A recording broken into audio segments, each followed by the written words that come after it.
La vie de Chantal Nobel a été une suite d'événements dramatiques, d'une brillante carrière au cinéma à une tragédie qui a changé sa vie. Mais après tous les hauts et les bas, l'actrice légendaire a finalement trouvé le véritable amour de sa vie. Pour la première fois depuis de nombreuses années, Chantal Nobel admet qu'elle vit les jours les plus heureux et les plus épanouissants avec le partenaire qu'elle croit être sa destinée. Pour beaucoup de gens, le nom de Chantal Nobel est toujours associé à l'image élégante et forte de la célèbre série télévisée Château Vallon. Mais sa vie prend une autre tournure après un grave accident de voiture en 1985. De star au sommet de sa carrière, Chantal est contrainte de quitter la scène et passe des années à se remettre de blessures physiques et mentales. Mais peu importe la dureté de la vie, Chantal ne cesse jamais de chercher sa propre lumière. Elle n'a jamais renoncé à l'amour, même face à des obstacles apparemment insurmontables. Après des années de discrétion, Chantal Nobel a enfin rendu public son bonheur. Elle admet qu'elle est dans une belle relation, une relation qui lui fait se sentir appréciée, aimée et soignée comme elle l'a toujours souhaité. Bien qu'elle n'ait pas trop dévoilé l'identité de son partenaire, elle n'a pas pu cacher sa satisfaction en parlant de cet amour. Je n'aurais jamais pensé retomber amoureuse aussi profondément, a partagé Chantal dans une récente interview. Mais la vie est pleine de surprises, et j'ai la chance d'avoir trouvé quelqu'un qui me comprend vraiment et qui marche à mes côtés. Chantal Nobel ne nie pas que son chemin vers le bonheur n'a pas été facile.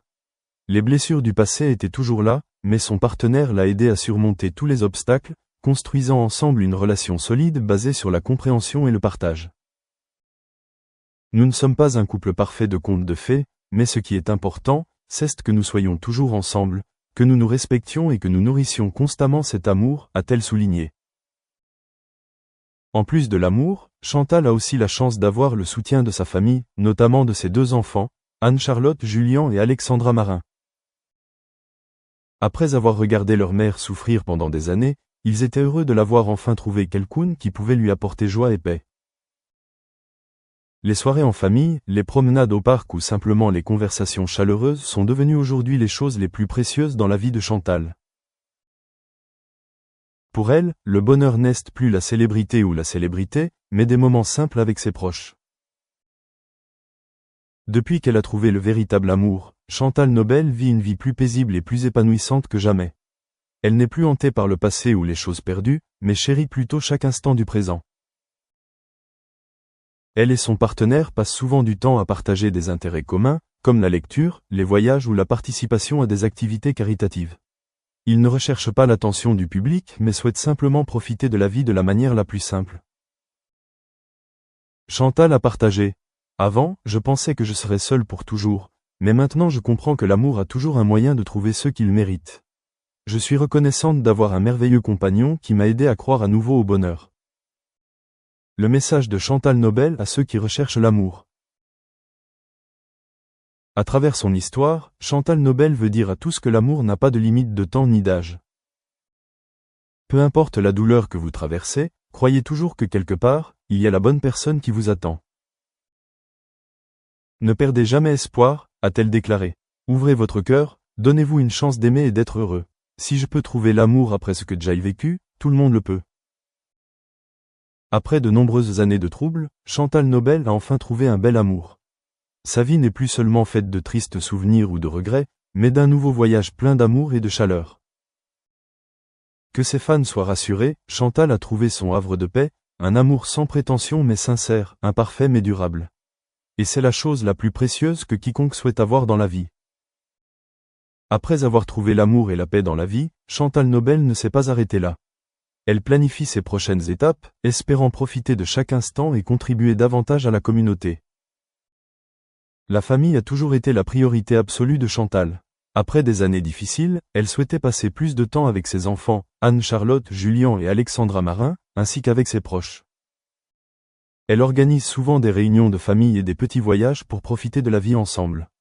Pour Chantal, le plus important n'est pas le luxe mais les moments chaleureux avec les gens qu'elle aime. Après l'accident de 1985, Chantal a toujours été consciente de l'importance de la santé. Elle maintient actuellement un régime alimentaire sain, pratique le yoga et la méditation pour rester en forme mentalement et physiquement. De plus, elle apprécie également les plaisirs personnels tels que la lecture, les promenades dans la nature et la participation à des activités culturelles. Pour Chantal, chaque nouveau jour est un cadeau et elle chérit chaque instant. L'un des plus grands projets de Chantal Nobel est de faire de longs voyages avec son partenaire. Après de nombreuses années de vie en réclusion, elle souhaitait explorer de nouvelles terres, découvrir différentes cultures et de aprendizajes digitales, virtuales, híbridos, es parte de cerrar esa brecha digital, ¿no? Y esa brecha de equidad que hay en la región. Entonces, nosotros estamos apostando por eso, vemos conciencia, hay ciertas acciones, yo no puedo hablar por parte de los gobiernos de Latinoamérica, pero ahí en esa dirección vamos y estoy muy contenta de estar trabajando con este grupo en particular en este reto. Yo soy optimista. Me alegro. Rápidamente, Noemí y Alfonso, ¿qué opinan? Noemí. Yo diría nada más, ojalá que los gobiernos hagan algo. Y bueno, estaremos esperándolo. También soy optimista, sin embargo, coincido en que son muy importantes las alianzas y las estrategias que hagamos entre las diferentes organizaciones e instituciones. Nosotros de verdad hemos trabajado muy de la mano con empresas de infraestructura tecnológica, de conexión de datos, con Coursera, con empresas que proveen contenido espectacular.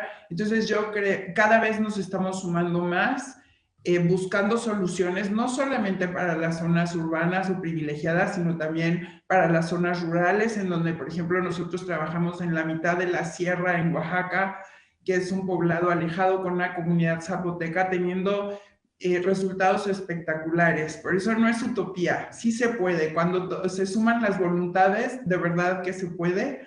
Entonces, yo te diría que esa es una muy buena estrategia de momento. Gracias. Alfonso. En el caso de Colombia, lo que sí se ha notado es una política de Estado, no de gobiernos, de crear una infraestructura de tecnología que llegue a casi todo el país. Y desde hace unos 15 años ya, esa política se ha traducido gobierno a gobierno, con inversiones que hoy en día nos llevan a tener un 70% de la población colombiana conectada directamente. Hay problemas todavía de conexión en el sector rural, pero lo que eso muestra es una política que pasa de gobierno al gobierno. Este gobierno, por ejemplo, para dar un solo ejemplo, lanzó el año pasado un programa de formación de 100.000 jóvenes en habilidades de programación digital. Y toda la formación es virtual, completamente virtual, son 100.000 jóvenes. Y a nivel regional está pasando lo mismo. Entonces yo sí creo que esta pandemia reforzó esa idea de hacer inversiones en tecnología y en acceso digital al mayor número de gente en Colombia. Eso creo que es imparable ya, por lo menos en el caso colombiano. Gracias a todos por mantenerlo cortito. Vamos a las preguntas de la audiencia, porque son